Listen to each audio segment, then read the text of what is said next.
What is web development? Web development is the ability to create a website for your laptop, tablet, or a phone. So typically we create one website that looks and acts well on all of these devices in the exact same code base. And this is called responsive web design. So whenever you hear the term responsive web design, it really just means the website looks good on a desktop, on a laptop, on a TV, on a phone, things like that.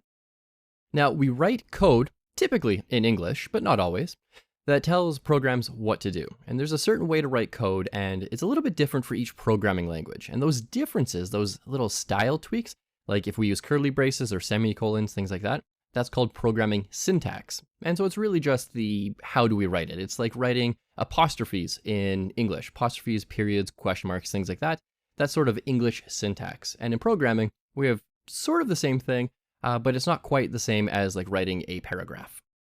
Now, websites are made up of four main components. The first one is HTML. This is your bone structure of your web page. Every single site uses HTML. CSS, that's cascading style sheets. That's the part that makes your website look beautiful and full of color and have nice images and things like that. And then there's JavaScript, and this is the third component.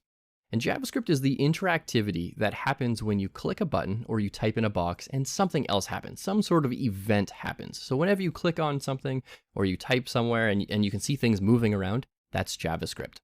Lastly, we have a server-side component, and this is the hidden code that executes on a server when your browser loads a website. For example, you could use Python or PHP or Node.js.